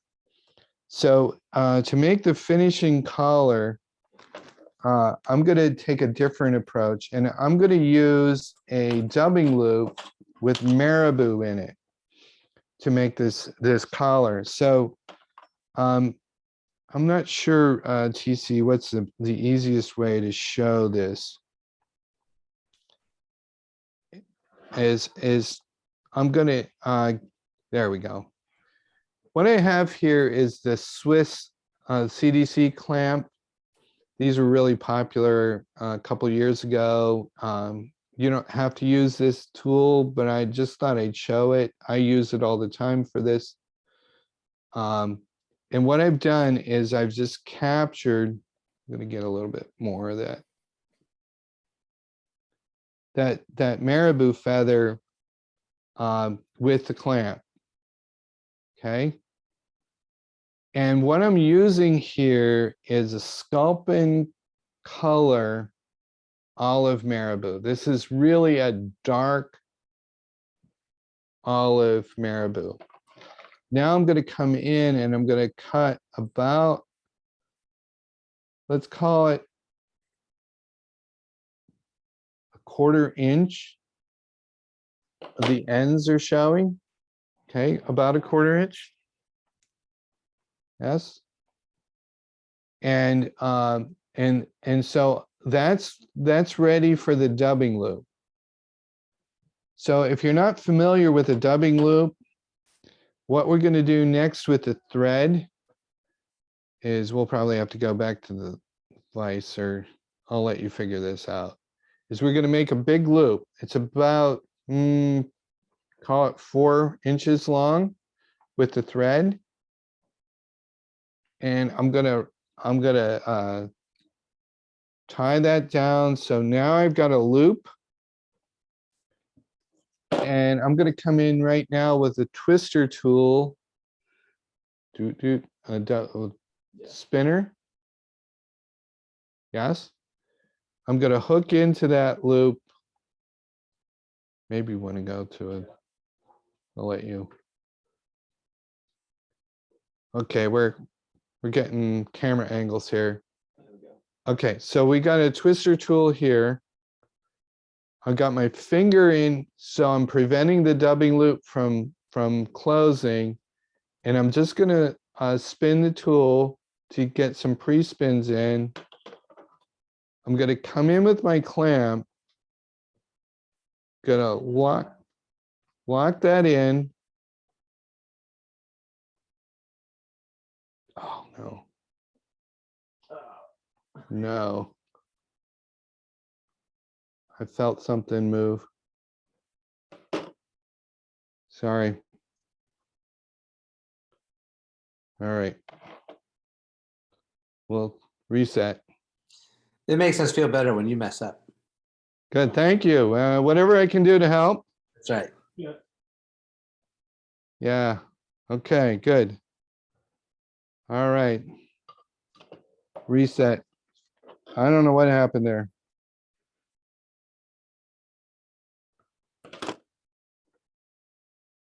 Okay, we'll redo the dubbing loop. So here's the loop. Dubbing spinner. Pre-spin. Marabou.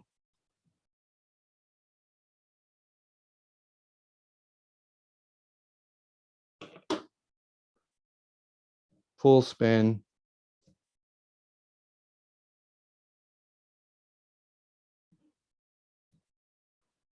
Okay. So there we go.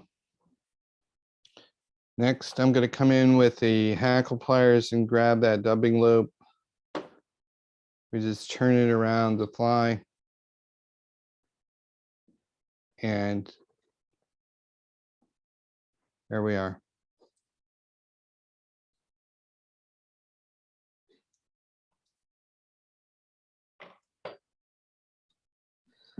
So Kirk, you said that you just didn't like the rabbit in the front because it's too bulky. Yes. Yeah, so I don't know if you can see, but this makes a less bulky wrap, and in an area that's already pretty congested. What this is really doing is providing some finished look to the fly, and it provides a lot of motion. And so whether you use marabou or bunny, either one is a really great material to have motion at rest. And I really like the marabou kind of finishing collar versus the bunny, but you're welcome to use either one. So if you use bunny, is it you're tying in like a full strip? Yeah, you're trying in a Wow. cross-cut strip. Yeah, so it's cross-cut so that it'll lay back. And I just find it's really hard to get it to look nice. Yeah. They're like a thinner strip than a zonker, right? Yeah. Yeah. Yeah, and it's cross-cut too. So so this fly is intended for those times when the fish are hunkering on the bottom. They're not coming up. If you've got a cold front that just went through, for example, this is an excellent fly. If they're just hunkering on the bottom and they're not chasing at all, it's cold. This is a great fly. And I've had a lot of luck with it. Now I will tell you, when you fish it low and slow, you're going to collect all kinds of things on the bottom. You're going to get it hooked on the rocks. You're going to get it hooked on the logs. You're going to lose a lot of these flies. So I fully realize that, and you got to carry a bunch of them. But at the same time, this fly has saved the day more than once. And you probably said earlier, but do you do other colors like orangey colors and things too, or just olive?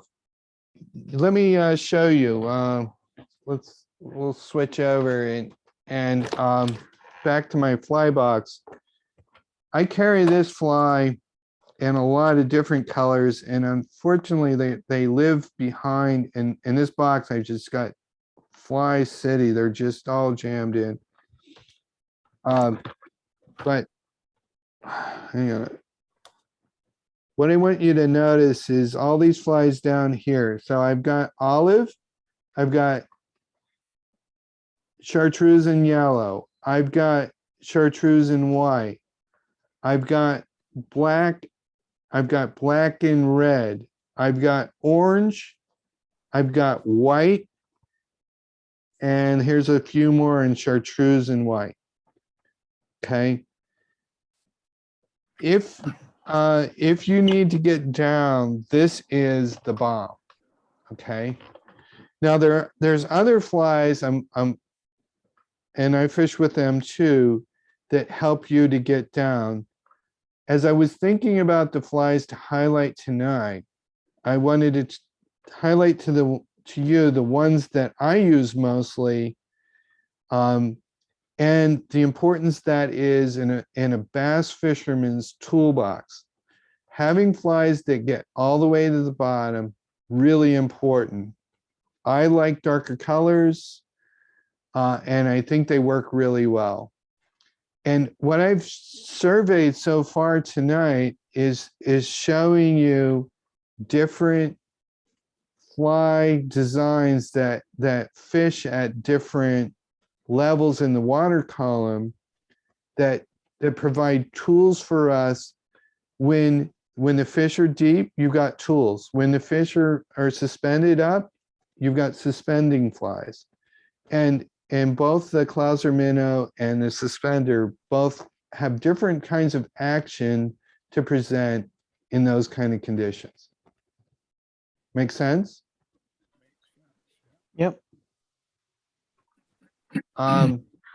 Let's see. I am realizing that we are at our scheduled time. I have way more flies to present.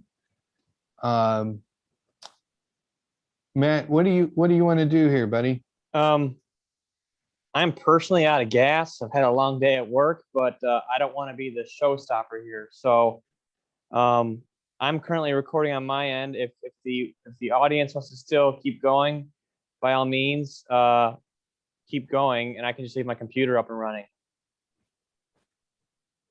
But I'll leave it to the rest of the group. Do folks want to see Kirk tie another pattern, or is it getting close to people's How bedtime? many more did you want to do, Kurt? Well, it's entirely up to you, but I'd suggest just one more. Yeah. Okay, try to do that. That's fine with me. And yeah, cool. Yep. Okay, and if you need to leave, feel free.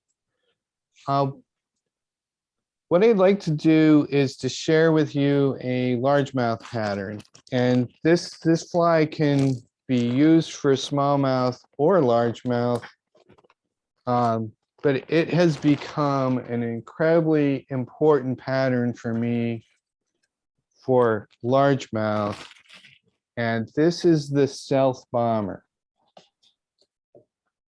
And this is where we're headed. This is a folded foam fly, okay, that I think you can see is reminiscent of a frog. The stealth bomber is a pattern developed. His name is Kent Edmonds, and he's from the South.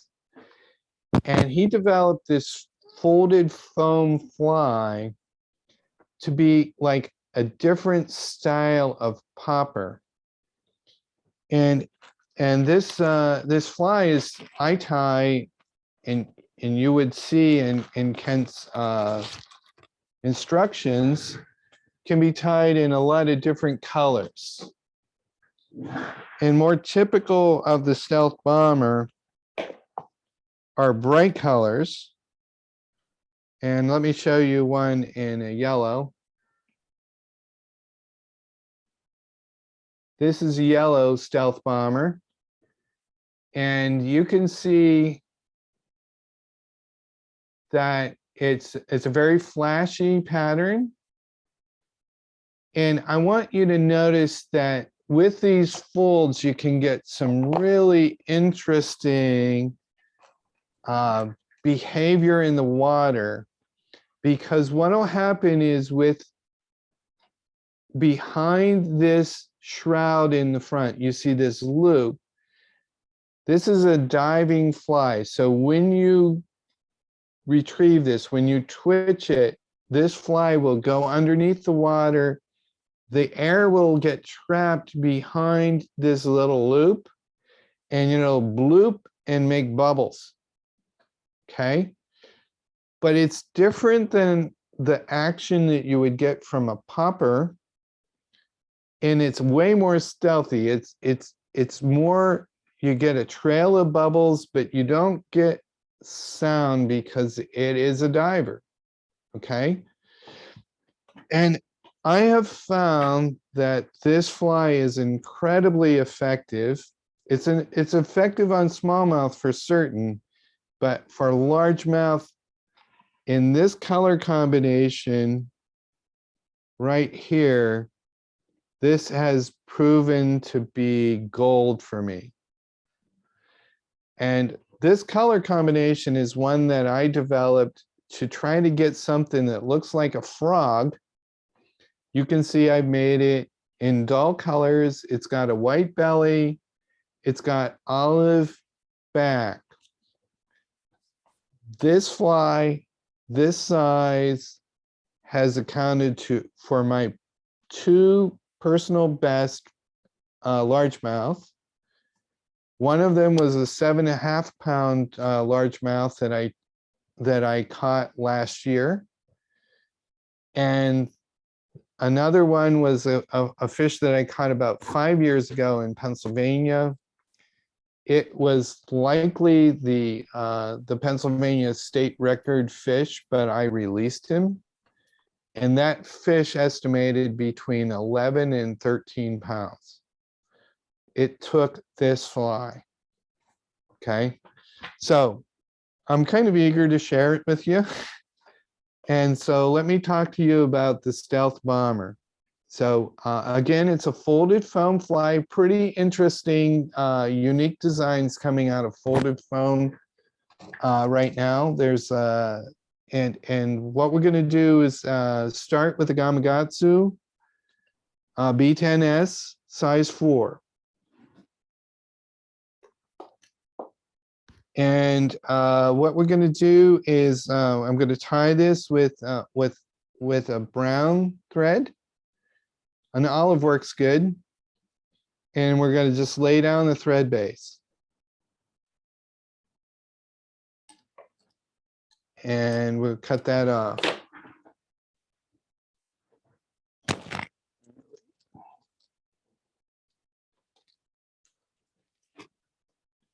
Did I take that out already? Oh, I did. I confused myself, sorry. For the base of the tail, I'm gonna start with some olive bucktail. I'm gonna prepare that just the way I did the Clouser Minnow. Pull some olive hair straight from the hide. I'm gonna just stack mend this. Don't need to get a stacker out for that. I'm gonna come in.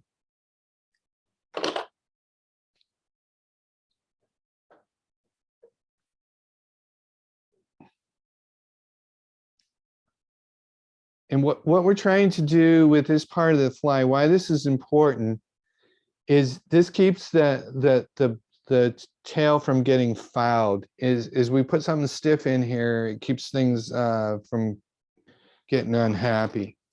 Okay, from wrapping around the back of the hook. Okay, next part is I'm going to come in with some peacock crystal flash.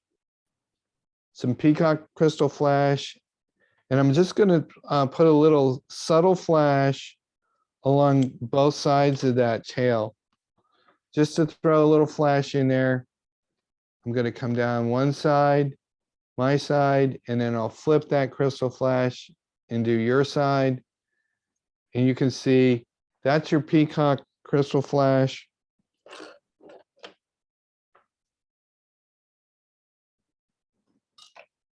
All right. Now, TC, we want to probably want to get to the. What I'm trying to do on here is I'm trying to get 3 kicker legs. And so I'm grabbing some saddle hackle for kicker legs, and I'm trying to match up 3 of them. Okay, and I'm going to pull those off the hide. I'm going to go ahead and tie those in. And I'm going to tie them on my side first. So I've got 3 legs on my side, kicker legs. These are saddle hackles. Does it matter how the hackle folds? You want to fold like the concave side coming out, or Yeah, so it does matter. So what we're trying to do is get them to splay this way. And the idea is when you retrieve it, they'll fold back. And when you stop, they'll spring sideways. That makes sense? Yep. Okay. Okay, I'm going to get 3 more for the side on your side.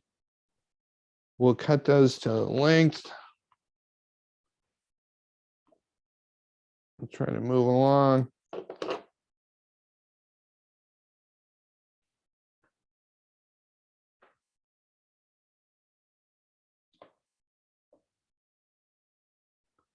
Okay. Doom. Okay. So I've got kicker legs now on both sides. can you turn it a quarter turn so we can see? Yeah.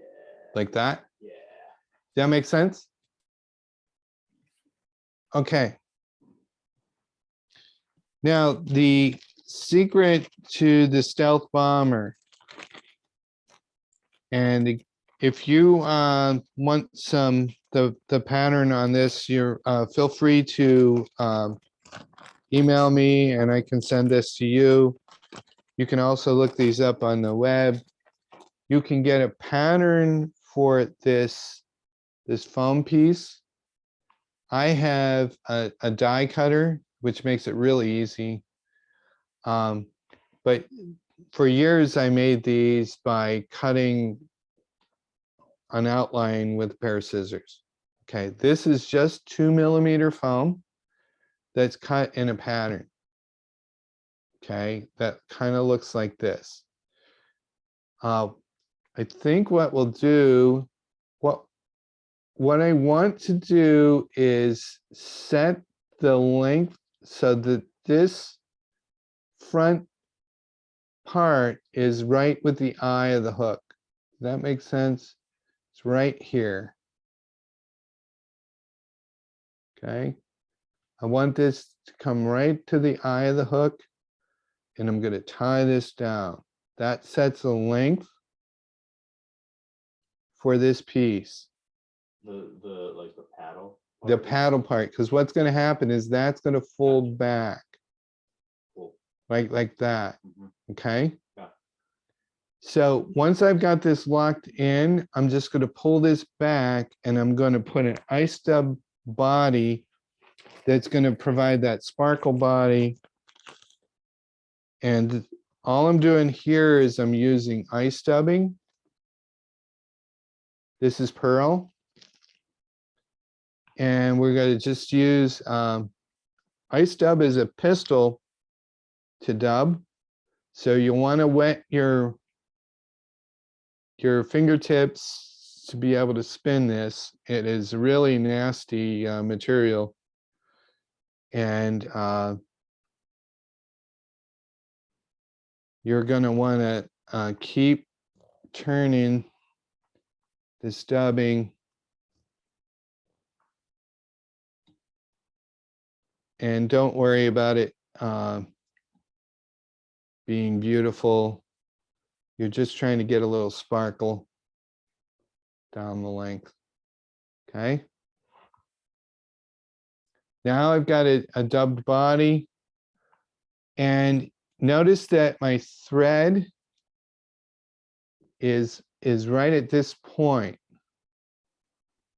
So I'm back from the eye of the hook, maybe a third of the way back. I'm gonna put a little bit of super glue in because I don't want this damn thing to spin. Okay. I'm gonna fold forward. I'm gonna wrap down. Okay. I'm gonna wrap forward. I'm gonna X forward and just tie that down right behind the eye. Okay, good. X forward. So, okay. Now I've got that whole foam structure tied down. I'm going to take this foam and I'm going to loop it forward, and that's going to create my air pocket loop.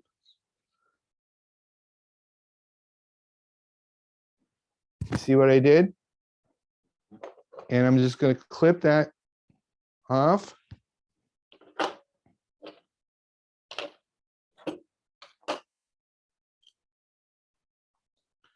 Okay, now I'm going to come in with some more of that the peacock crystal flash. I'm going to put a healthy spray that extends back. Call it a wing.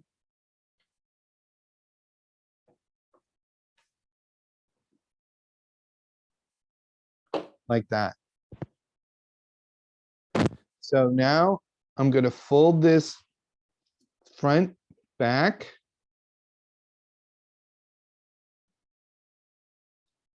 And I'm wrapping with a fairly tight wrap to give that bullet head shape. Okay.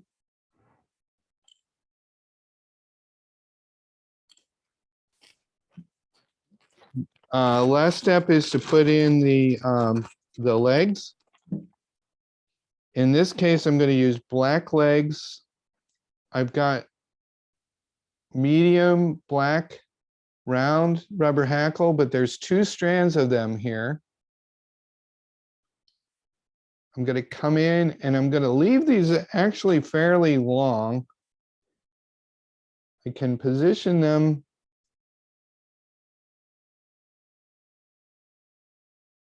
like that. Come in here.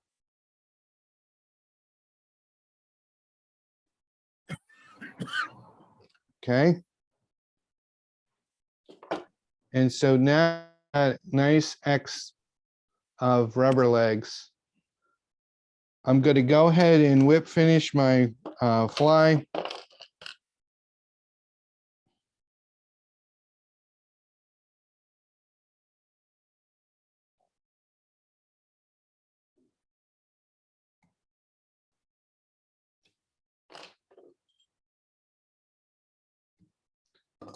Done. So if we were just fishing this for smallmouth, or we didn't want to have a weedless design, this fly is done. And what we'd want to do is come in and just separate the rubber hackles so that they would be free. I can do that right now. So you can see what that would look like. But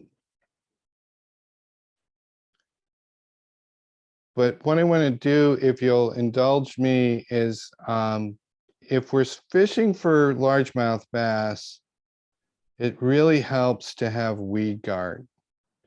A lot of the places that largemouth are living is in weedy areas, and we just couldn't fish them without a weed guard. So you say, Kirk, that like one of the most important things about a weed guard is it needs to keep the weeds off, but it can't keep the fish off. And this is the most frustrating part about a weed guard is how do you make a weed guard that doesn't keep the fish off, but keeps the weeds off? So what I'm going to share with you is a loop design weed guard that I've never seen for this fly. I developed it myself.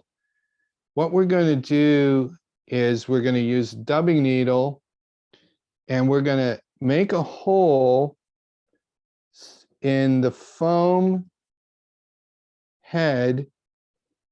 And what I'm trying to do is get my dubbing needle slightly angled back. I'm catching that foam on the near side of me and I'm piercing it all the way through. Okay.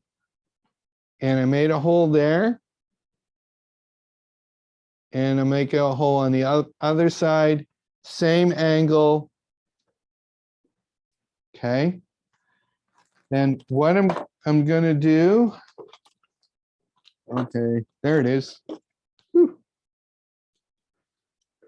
I'm coming in with Mason hard mono. Okay, this is 20-pound Mason hard mono. If you're really interested, it's .022 diameter. This is fairly thick stuff. Okay, and it's going to make a weed guard. So let me show you how this works. It's really slick. I'm going to clip the ends of the weed guard off with my clippers at an angle, and that'll help feed it through. Get my dubbing needle out. Okay.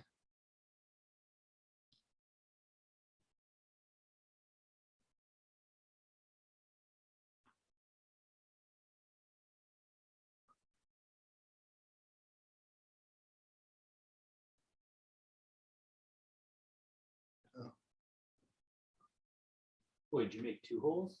Yeah, so I made a hole on each side of that head. Okay. So I made a hole on the, let's see, on each side from the bottom up, and it went all the way through the foam. Yeah. Okay. Don't go through the wrap, the pearl flash. No, I didn't. I Yeah, went to the it's side of right. it. Okay. Yeah. Yeah. Thanks for helping me, because this I'm not a really good describer. And you can see the ends of the mono are sticking up through there. Yeah. Okay. Now, what I'm doing right now is I want the loop to be below the hook point. Okay. Because that's going to keep the weeds away, right? It's got to be below the hook point. But when this thing bends back, if that catches the point, you'll never catch a fish. Yeah. Okay. So you want it to, does that make sense to everybody? Yeah. Okay. Can you illustrate it again, folks? Just like how it's supposed to. Oh, so I'm not, Yeah, maybe Can- try it with the dubbing needle. okay. So what we want is we want here's the point. Notice that this is below the hook point. Make sense? Yeah. So I can't see the screen, so you'll have to, okay. And we want this to be able to fold back, and we don't want it to hit the hook point. We want it to come just short of it. This is missing it by a good 1/8 of an inch.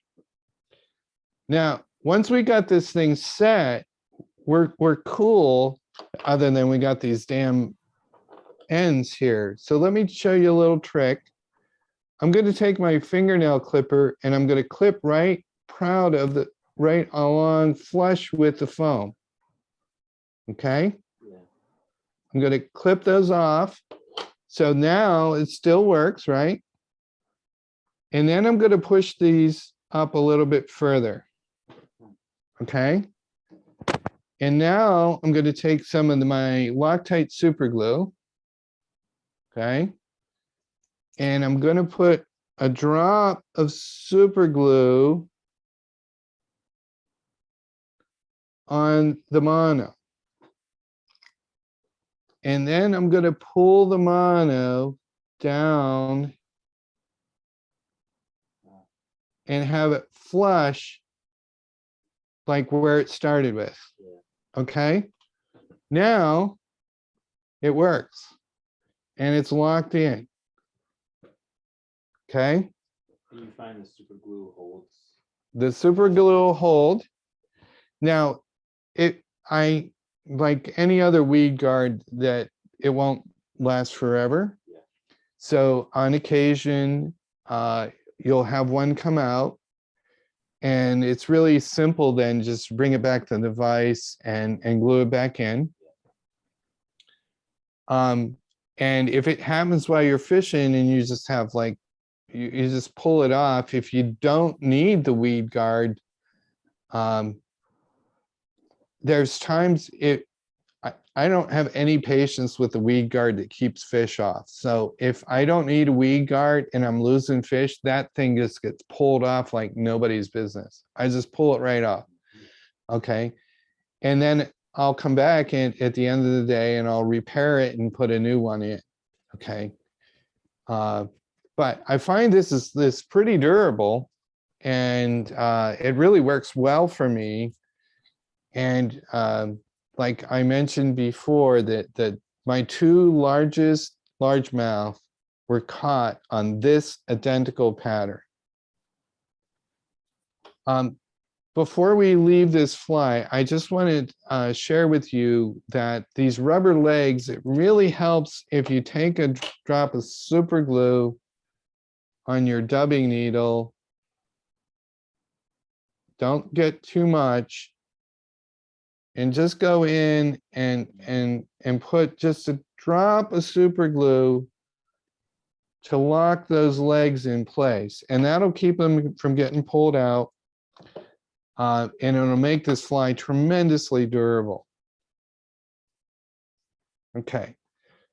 So Stealth Bomber, if you're not familiar with this, this is a great pattern to for smallmouth and largemouth both. It's a great way to tie a stealthy. It's not a popper, because a popper makes a lot of noise, and this one does not make a lot of noise, and it makes a lot of bubbles. I really, really like this pattern, and I think you will too. And so I'm glad you had some patience to let me show this to you. There's a whole class of innovative flies that are coming out that are folded foam that really merit your attention. And this is one example of one that I consider a fly that I just don't go out largemouth fishing without it. Okay, I'm going to stop here and invite any questions. Anybody have any questions? Well, I guess I know you're not going to tie anymore, but are there any other honorable mention, go-to favorite bass flies that you want to just mention? Oh, sure. Let me. If we would have had a little more time, I would have shared with you a suspender, which is a Bob Clouser pattern. This particular fly that is a here. Well, I'll throw that in the vise. This is his suspender pattern. It's similar to the Shimmering Minnow, but this has more of a leechy look. You see that I was going to tie this with weed guards. This is a double weed guard, and I really found that this is an incredible largemouth bass fly. This fish low and slow around the weeds is just money for largemouth bass. There's a lot of other flies that I would highlight. The gurgler. one fly that we're going to be tying in the beginners class, by the way, that merits some attention is a fly called it's loosely called the Mr. Wiggly. And you can see this is a foam fly with just rubber legs, and it's a very, very simple fly. We're going to be tying this with the beginner folks this next week. And this would be another one that I would highlight. This is a sleeper fly for smallmouth bass in the summertime, fished dead drift on a hot summer day. This fly would account for some of the biggest fish, and who would ever think it? This is something that I've been fishing more and more over the last maybe 3 years, is a simple foam pattern like this for smallmouth in the middle of the summer. So Cool, I'm thank sure I could go on for hours. Right. That black fly that you just showed, what was that called again? It's called a suspender. Spender.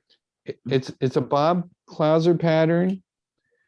And the modification that I've made from this, from Bob's original design, is this bullet head in the front.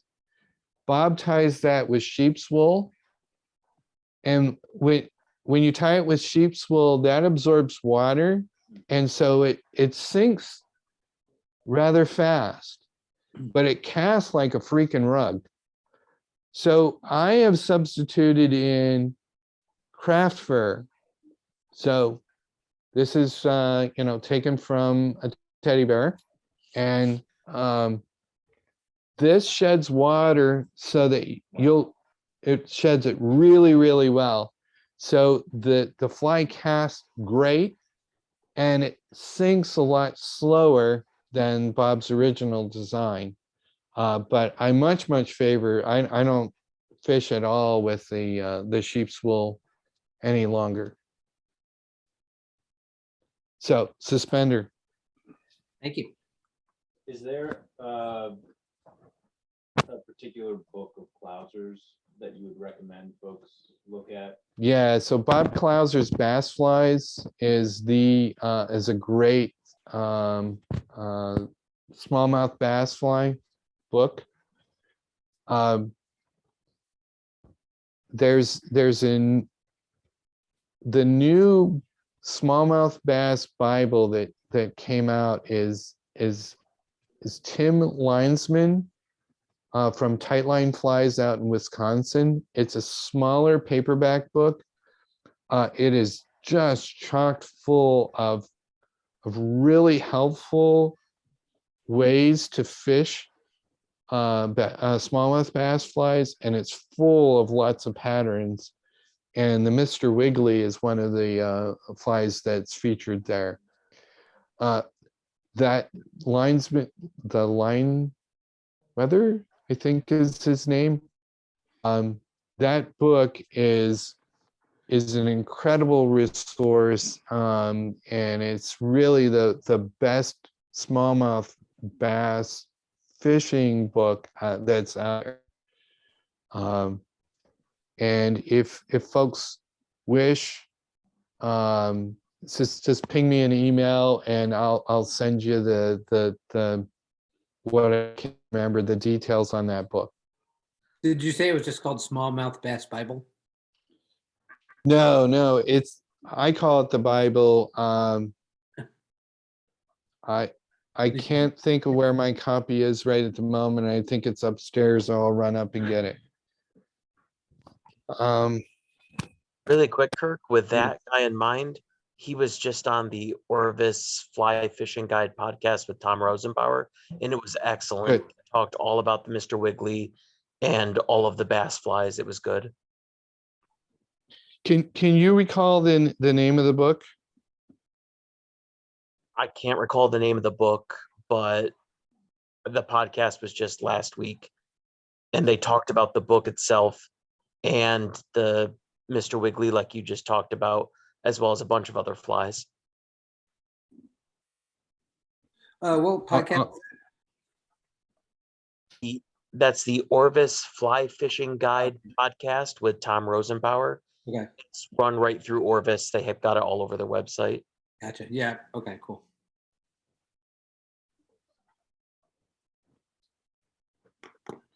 The author is Tim Landwehr, Landwehr.